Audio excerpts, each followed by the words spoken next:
You won't join our Thanksgiving until you apologize, my parents declared when I denied co-signing my sister's $26,000 car loan. She then stated, a shock. It's time you knew the truth. You were adopted. I grinned back, shock. Acknowledged. That night, Grandpa uttered not a word. He merely presented me a small envelope before. You know that feeling? When you realize the people you love most, your own family, are trying to use your deepest, most vulnerable secret as a weapon against you. All because you said no to a car loan. My own family. Can you believe it? My name's Evan. I'm 31, and for as long as I can remember, I've been the family's rock. The oldest. The one who fixes the Wi-Fi, files everyone's taxes, remembers birthdays, and shows up early to carry folding tables out of Dad's truck. My life was steady. A small apartment, a paid-off Corolla, a systems analyst job. No drama, no debt, no favors owed. Or so I thought. That was the Evan I was before my family decided I was also their walking, talking credit score. Then came that Sunday night. Mom called a quick meeting to plan Thanksgiving. The dining room smelled like cinnamon candles and lemon cleaner, but the air was thick with something else. In the living room, the muted hum of football felt like a tense soundtrack. My sister, Jenna, sat at the far end of the table, a glossy car brochure face down, like it was a grand secret everyone already knew. Dad started, drumming his fingers on the table like a judge about to deliver a sentence. Let's start with a reminder. Respect in this family isn't optional. I remember thinking, I didn't know I'd need armor just to discuss stuffing. Mom folded her hands, her voice crisp, almost scripted. You can't come to Thanksgiving until you apologize. You embarrassed your sister. I just blinked. For what? Jenna flipped the brochure over. A brand new crossover. MSRP in big, friendly numbers. $26,000. All I needed was a cosign, she whined. You made it weird at the dealership. No, I said, my voice steady despite the heat rising in my face. That's not weird. That's a sentence. A full, complete no. Dad's jaw tightened. Family helps family. I wanted to scream. Family doesn't try to take someone's signature like it's a party favor. My chair scraped back as I stood, tension pulling tight around me. It was that old, familiar heat, the one from every time I'd been cast as the ungrateful one for not volunteering my wallet. Jenna looked at me, all sugar and venom. Since you won't step up, Evan? Surprise. And then she said it. The words hung in the air, heavy and sudden. It's time you heard this. You were adopted. The room went completely still. Mom wouldn't meet my eyes. Dad stared right through me. Jenna watched for impact, like a kid waiting for fireworks. I waited for the punch to land. But it didn't. Surprise accepted, I said. It came out calmer than I felt. Way calmer. Jenna's smile twitched. That's it. No meltdown. I have one scheduled later, I replied, right after laundry. Mom sighed, a dramatic, long-suffering sound, as if I'd personally ruined the entire casserole. Evan, show some respect. We didn't want to tell you this way, but you forced our hand. You owe this family. I owe you an apology for not co-signing. I shot back. Got it. Dad leaned back, satisfied. So it's decided. Until you apologize, you stay home on Thanksgiving. The clock over the stove suddenly ticked too loud. In the living room, the muted game replayed a player missing a catch he'd never had. No one noticed Grandpa slide in from the hallway. He didn't say a word. His old cardigan hung loose, but his eyes were steady, fixed on me. He pressed a small, worn envelope into my palm and gently closed my fingers around it. Then he patted my hand, once, like a period on a sentence, and shuffled back down the hall. I slipped the envelope into my jacket. No one asked what it was. No one asked if I was okay. On my way out, Jenna called after me, her voice sing-songy. Think about the loan, Evan. It's not even that much. I paused at the door. You think that because it isn't your name on it? She rolled her eyes. God, you're dramatic. I drove home, windows cracked, the November air biting. That envelope felt like it was burning a silent hole in my pocket. I didn't open it. Not yet. I sat in the parking lot, keys in hand, and a new, unsettling truth settled over me. You can love a family and still refuse to be the bank. That night, the envelope sat on my kitchen table next to a chipped mug. I washed 2 dishes. I fed my plant. I stared at the ceiling for what felt like hours. When I finally slid my thumb under the flap, the paper inside felt old and careful, like something saved for a very long time. It hit me then. I didn't become the responsible one because I'm special. I became it because someone had to be the brake pedal. Jenna, she's 26. Charming, quick, and always one story away from a fresh start. College, a gap year, a second major, a certificate that was definitely going to change everything. Retail, boutique, Etsy shop, consulting. Somehow, all of that required nicer phones, seasonal trips, and last-minute emergencies that hit the exact day her rent was due. Spot me just this once, she'd text. I'll Venmo you Friday. Friday never came. Those Venmo requests sat in my app, like museum pieces under a thin layer of dust. When I was 24, Dad called. We're proud of you, son, and we need a favor. Their furnace died. I put $2,200 on my credit card and set up a payment plan nobody honored. The next spring, I covered Jenna's last 2 classes so she could graduate on time, $9.80. The next fall, I co-signed her lease because landlords are unfair. 2 months in, she forgot to pay. I paid to protect my credit. If I said no, I was cold. If I said yes, I was so generous, until the next ask. The family group chat, Fam Jam, was a running ad for expectations. Mom, dinner at 6. Evan, bring your laptop to fix the printer. Dad, Evan, you know about insurance stuff. What's the cheapest? Jenna, hey big bro, can you add me back to your phone plan? My provider is trash. But when I asked for help once, after my car threw a code, silence. Then a sticker, a cartoon thumbs up. The rule was simple. Evan's time and money are communal property. Evan's boundaries are an offense. It's not like I never messed up. I had my broke months. I ate beans and rice and whispered next paycheck to myself like a prayer. But it was my mess, my fix. I didn't outsource the consequences. So, when Jenna asked me to co-sign a $26,000 car note because the rate is amazing and it'll help my credit, duh, I said no. Not because I'm cruel, but because I'm awake. Her debt would become my debt the first time she ghosted a statement. The salesperson's pin had hovered. Jenna went glassy-eyed angry, the kind that looks like tears until you see there's no water. She grabbed Mom's arm on the way out of the dealership. He just likes power. He wants to hold it over me. Mom's mouth tightened. We'll discuss this at home. We did. And then they dangled Thanksgiving like a carrot with a lock on it. It would be easy to say that the adoption revelation was the real Grinned. It wasn't. It was a sparkler, waved too close to my face. The real explosion had been building for years, in my email receipts, in every silent, unspoken expectation. I opened Grandpa's envelope at midnight, with a bad feeling and a good cup of tea. Inside were 3 things. A black and white baby photo of me with Grandma's blocky handwriting on the back. Evan, brought to us on purpose. A photocopy of my adoption decree with my tiny footprint stamped at the bottom, and a folded letter in Grandpa's careful print. Kiddo, it began. If you're reading this, someone used the word adopted to hurt you. They're wrong. We chose you like a door we walked through with our eyes open. If your folks forget that, that's on them. Practical matters. There's a small CD at First Pioneer Bank in your name. Started when you were 3. It's not the lottery, but it's real. I promised your grandma I'd tell you at the right time. She said the right time is when he needs proof he isn't crazy. The name of the banker is on the back. He's decent. Use it for you. Not for anyone's emergency that pops up the same day as nails, lashes, or football tickets. Love G. On the back, a name and phone number. The pressure in my chest eased. Not because of the money. I had no idea how much was in there. But because of that sentence, use it for you. The next morning, Mom left me a voicemail. We love you, but I have to protect Jenna from your hostility. She's the baby, Evan. 10 minutes later, a text in Fam Jam from Dad. Remember, Evan owes Jenna an apology before turkey. We vote on these things. Nobody had voted. They just universally agreed my boundary was rude. Aunt Maggie chimed in with a heart emoji. Uncle Rich added, let's keep it positive.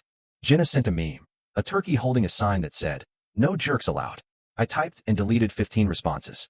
Then I put my phone face down and called First Pioneer. The banker picked up on the second ring. This is Dale. I told him my name. He hesitated, then his voice warmed. George's grandson. Been a while since I heard his laugh. We set an appointment for Thursday morning. He asked me to bring ID. I looked at the adoption decree on my table. Proof not of where I came from, but of who stood up for me. Wednesday, Jenna posted a selfie test driving the crossover. Tell me I don't look like this car, and I dare you to be wrong. 2 cousins replied with fire emojis. Mom commented, manifesting. Above it, Dad had posted a screenshot of his calendar. Thanksgiving -1. Don't be late. He tagged everyone, but me. I didn't reply. I froze my credit. I quietly pulled my phone line off Jenna's device. I started a list titled, Things I Pay for That Aren't Mine. And it was longer than I let myself imagine. Streaming passwords, a cloud storage plan Jenna used for her shop, a Prime account, an old gym membership Dad had never canceled and was still borrowing, the family Spotify that was never paid back. I read Grandpa's letter twice more. I slept better than I had in months. Thursday morning at the bank, Dale slid a folder across the desk. George visited every year on your birthday, he said. He never missed. He called it your no-guilt fund. The number on the statement wasn't huge, but it wasn't nothing. Enough for first and last month's rent if I moved. Enough for therapy. Enough to fix my car. Enough to start a home down payment later, if I guarded it. Dale looked at me, a small, knowing smile on his face. He told me once, if they ever try to make the boy feel like he's a burden, tell him I did the math. He's the ledger in the black. I swallowed hard. He really said that? Twice, Dale confirmed. You want to talk disbursement options? I nodded. Not for them. I said, for me. My phone vibrated. Fam Jam lit up. Mom. Reminder. Evan, come early to set up tables. Dad. If you're mature, you'll show your face. Jenna. Bring your checkbook. Kidding. Not really. I realized I wasn't tired of giving. I was tired of giving to people who called my yes a duty and my no a sin. I put my phone back in my pocket. I think I'm done being the communal resource, I told Dale. He nodded, like he'd been waiting for me to catch up to something he already knew. Thanksgiving morning, 10:12 a.m. The family group chat pinged like a slot machine. Photos of pie. A countdown gif. A reminder from Dad. Grace before we eat. No phones at the table. The irony made me laugh, alone in my empty kitchen. I packed a simple bag. Grandpa's letter, a printout of every transfer I'd made in the last 5 years, 3 screenshots of Jenna promising Friday for sure. The lease I'd co-signed, a bank alert from the month she accidentally put a utility in my name, and a fresh copy of the adoption decree. I didn't plan to fight. I planned to finish. At 12:43 p.m., I parked behind the minivan with the Proud of My Honor Student sticker. Jenna's, ironically. Wind rustled the maple leaves. Inside, a football game was on TV, muted again. The table was set like a magazine spread. With china, we only used to impress other people. The turkey steamed. Family swirled. Jenna saw me first. Oh, look who decided to show up before apologizing. I set my bag by a chair. I brought paperwork. Mom's smile was tight. Evan, don't make a scene. I'm not making one, I said, my voice cutting through the noise. I'm ending one. Dad stood at the head of the table. Before we sit, he announced, Evan has something to say. He gestured like a ringmaster. I do, I said. I'm not co-signing. Not now. Not ever. I'm taking my name off anything it doesn't belong on. Effective today. I'm done paying for things I don't use, didn't sign for, and wasn't asked about. Jenna snorted. You rehearsed that? Yes, I said. In my car. Aunt Maggie tried a soft voice. Honey, maybe we can talk later. No, I said, looking directly at her. We always do it later, then it's never. We do it now. I pulled out the stack of pages and laid them on the table like cards. These are the transfers. Heat in January 2018, $2,200. Jenna's tuition, $980. Jenna's deposit, $1,100. The emergency dentist bill, $340. Endless, small drips that somehow never flowed back. These are the texts where you said you'd pay me Friday, and you didn't. This is the lease I co-signed to help, where I ended up the only one who paid. This, I tapped another page, is an alert from the power company addressed to me for a house I do not live in. Dad's face flushed. We don't air this during a holiday. We air it when the public shaming started during a holiday, I retorted. You banned me from Thanksgiving if I didn't apologize for not putting my signature on $26,000 of someone else's debt. Jenna folded her arms. It's not someone else's. It's mine. That's different. That sentence is a riddle, I said, and I'm not solving it for you. Mom's voice sharpened. Language, Evan. I slid the adoption decree across to Dad. And this? If you weaponize this again, that's the last time I see you for a while. Jenna rolled her eyes. God, we were trying to be honest. No, I said, my voice low and steady. You were trying to make me feel like a guest in my own life. Grandpa beat you to it. He told me first. Without malice, without strings. He gave me this. I held up the letter. He said I was chosen on purpose. And he put aside a little money he called my no-guilt fund. I'm not asking for yours. I'm telling you I have mine. Dad laughed. Ugly. Oh, please. Your grandpa barely. Careful, I said, quietly, but with a steel edge. Say one bad word about him, and I'll leave. He's the only person in this room who hasn't asked me for a single dollar. Silence. The game on TV showed a player in the end zone, arms raised. The muted crowd roared. Jenna went for the jugular. She always did. You're selfish. I nodded. Yep. With my credit score. My signature. My time. I'm done sharing those with people who call it love until I say no. Mom set down her napkin like she was placing a delicate bomb. Are you really going to ruin today? I picked up my bag. No, I said, my gaze sweeping over all of them. I'm going to ruin your system. I put the last page on the table. It was an email from the dealership, confirming a loan application had been submitted with my name listed as a pre-approved co-applicant. The timestamp was 2 hours after I'd said no. I looked at Jenna. Did you use my information without my permission? Her cheeks blotched. It was a pre-check. Everyone does it. The guy said it was fine. That guy's commission won't pay my bills when you stop, I said, my voice cold. Here's what's going to happen. I've placed a fraud alert on my credit. Any new application you run will ping me and die. I've removed you from my phone line. The streaming services you use that I pay for will log you out at midnight. If I see my name on any account I didn't sign for, I will file a police report. I hope I never have to, but I will. Dad slammed his palm on the table. Silverware jumped. You ungrateful. Sit down, Tom. Grandpa's voice, thin but clear, came from the doorway. Everyone turned. He stood in his cardigan, hand on the frame, eyes clear. George, this is family business, Dad started. Grandpa shook his head. Exactly why he's saying it here. You taught him to be the safety net, and then got mad when he stopped letting you jump. He looked at me and nodded, that same punctuation as the envelope. Eat or go, kid, he said. Either way, be done with it. I tucked Grandpa's letter back into my bag. I'm going, I said. I'll see you when you can talk to me without drafts of bills in your hands.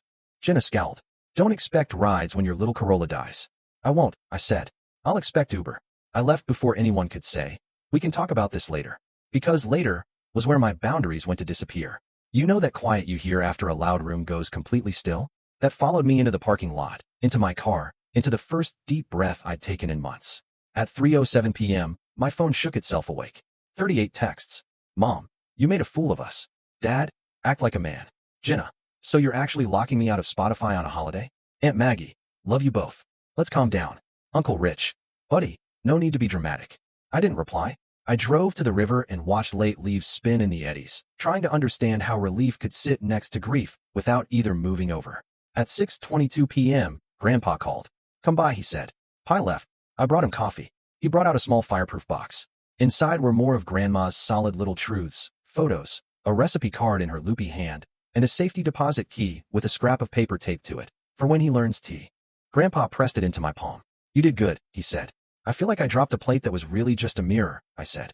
Loud, but nothing broke that wasn't already cracked. He chuckled. You talk pretty for a boy who used to eat paste. We didn't talk about adoption beyond a few quiet sentences that I will keep. We chose you, he said. Not like a dog at the shelter, like a door we walked through and closed behind us on purpose. The next week was paperwork. Not cinematic, but it changed everything. I met with Dale again and moved the CD into a high-yield savings account with my name and only my name. I printed letters to the credit bureaus with my fraud alert case number. I called the dealership manager and forwarded the email with my name on the pre-approved line. He apologized 5 times and promised retraining. I wrote the date and time in a notebook anyway, because apologies without paper are balloons with tiny leaks. I unsubscribed Jenna's email from my Amazon. She fired off a text. Wow, petty. I had a cart going. I typed back. You can push it to checkout with your card. Then put my phone away before I had to watch the 3 dots blink threats. Mom left a voicemail that started soft and went sharp. Evan, you're hurting Jenna's mental health. She can't sleep. She's using Dad's Netflix, which is honestly fine. So can you at least delete? Dad sent a single line. You are not my son if you treat us like strangers. I saved that one. Not to reread, but to remember exactly what not to respond to. Work got quieter, the way a house does when a refrigerator stops humming. A background noise you didn't realize had been constant. I had extra hours where anxiety usually sat. I filled them. I went to the gym I actually pay for. I booked a therapy appointment and didn't cancel it. I cooked food that wasn't a panic dinner. I slept. 2 cousins slid into my DMs like outlaws offering a campfire. Saw what happened in Fam Jam, one wrote. You're not wrong. The other. They tried to make me co-sign 2 years ago. I said no. Haven't been invited to Christmas since. Want to split a Friendsgiving? We did. We brought store-bought pies and forgiveness, and not one of us used the phrase keeping the peace. Consequences rolled through the family like weather, but I wasn't standing in the rain this time. Jenna's dealership deal died on the vine without my name attached. She went on Instagram Live, half crying, half scoffing about haters who don't believe in me. A friend DM'd me a clip. I didn't watch it. The next day, Jenna texted, "You're literally going to make me Uber to work." I said, "Yes, budget for it." She sent back a skull emoji and nothing else for 48 hours. It was the quietest 2 days I've had with my sister since 2004. Mom tried a new angle. If you're pulling your support, she texted, we need to talk about Dad's back therapy bill. I stared at the screen for a long time. Then I wrote back. I didn't pull support. I ended enabling. If you want help, ask. Not for my signature, for my advice. If you want money, expect to know unless I offer. She called me cruel. I wrote, boundary, not cruelty. She left me on read for the first time since smartphones were invented. The family myth cracked. That love equals financial compliance. That sacrifice equals silence. It was small at first, a hairline fissure you can miss unless you're looking. Then the pieces started to shift. Aunt Maggie texted me privately. Your grandpa is coming to stay with me a few days. He needs quiet. Translation, Mom and Dad were noisier than they thought. A week later, Grandpa and I sat on his porch with mismatched blankets. He handed me a folded clipping, an old column he'd kept. Sometimes the most generous thing a person can say is no, because it leaves generosity intact for where it belongs. He tapped the paper. That lady was right. I miss them, I said. Even while I don't miss them. That's how missing works, he said. True thing. People can be your family and your problem. Second true thing. You get to choose what you solve first. 2 Fridays after Thanksgiving, a letter arrived addressed in Mom's hand. Inside, a bill from Jenna's old apartment. For the last month she'd skipped back when we thought it'd get worked out. A sticky note on it. Could you just take care of this so we can move forward? Something in me used to flinch and reach at the same time.